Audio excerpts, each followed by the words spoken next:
Di Perjuangan ini memiliki program merawat pertiwi. Maka kami mengapa memberikan suatu catatan yang sangat kuat terkait dengan upaya yang telah dilakukan oleh Presiden Jokowi untuk membangun food estate, tetapi di prakteknya di dalam kebijakan itu ternyata disalahgunakan dan kemudian hutan-hutan malah justru ditebang habis dan food estate-nya tidak terbangun dengan baik. Itu merupakan bagian dari suatu kejahatan terhadap lingkungan. Melihat ada suatu fakta yang sangat menarik, bagaimana Mahkamah Konstitusi ternyata tidak netral dan membiarkan dirinya melalui Ketua Mahkamah Konstitusi sebelumnya, Pak Anwar Usman, terhadap intervensi kepentingan politik di luarnya.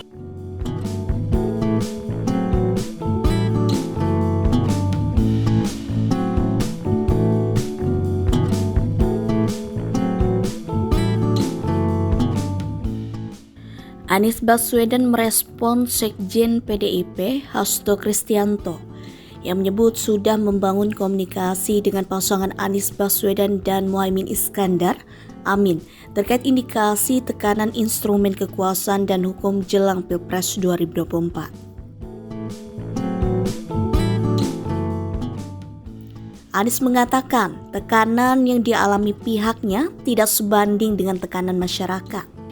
Dia mengungkit tekanan ekonomi hingga sulitnya lapangan pekerjaan saat ini. Kalau saya belum ada ya.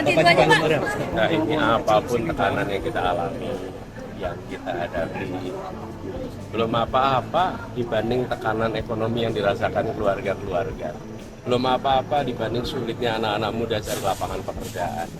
Dibandingkan dengan petani cari pupuk, dibandingkan dengan nelayan, dibandingkan peternak.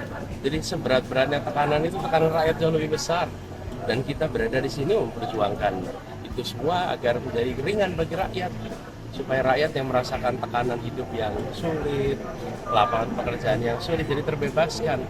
Dan bila untuk berjuang itu harus menghadapi tekanan, kita hadapi. Karena tekanan yang kita alami jauh lebih kecil, jauh lebih tidak ada apa-apanya dibandingkan tekanan hidup yang dirasakan oleh rakyat.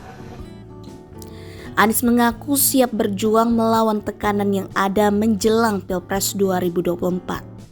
Dia mengungkit slogan Gerakan Perubahan Indonesia agar masyarakat berubah dan keluar dari tekanan yang ada.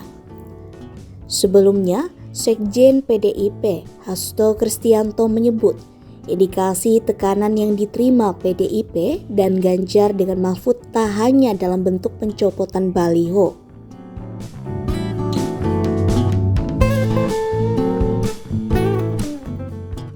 Hasto mengatakan PDIP juga membangun komunikasi dengan pasangan Anies Baswedan dan Muhaimin Iskandar terkait indikasi tekanan jelang Pilpres 2024.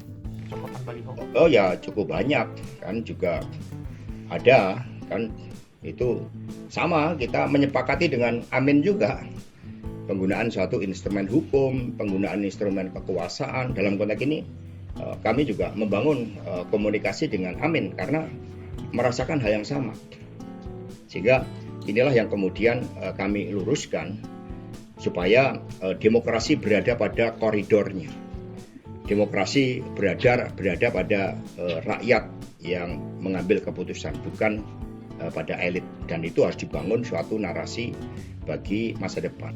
Di sisi lain, Anies Baswedan mengungkit ada seseorang yang punya kontrak politik di Jakarta tapi tidak diteruskan. PKS kemudian menyebut sosok yang dimaksud itu hanya Anies yang tahu, tetapi dia menyinggung Gubernur DKI Jakarta sebelumnya, Joko Widodo. Anies kemudian mengatakan semua kebijakan yang dilakukan harus berlandas pada unsur keadilan.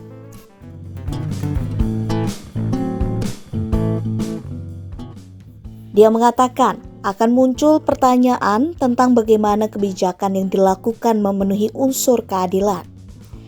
Anies selalu mengungkit saat dirinya menjabat Gubernur DKI Jakarta.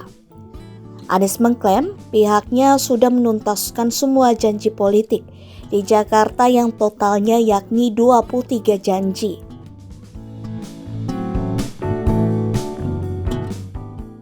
Anies mengatakan 23 janji itu diterjemahkan dengan 150 program dan dikembangkan lebih dari 1.000 kegiatan. Disinilah Anies kemudian mengungkit ada seseorang yang masih punya kontrak politik di Jakarta tapi tidak diteruskan. Bahkan ada yang punya kontrak politik yang kemudian tidak diteruskan di Jakarta, bagian kami yang meneruskannya Prof. Suro, karena yang bersangkutan tidak lagi di Jakarta.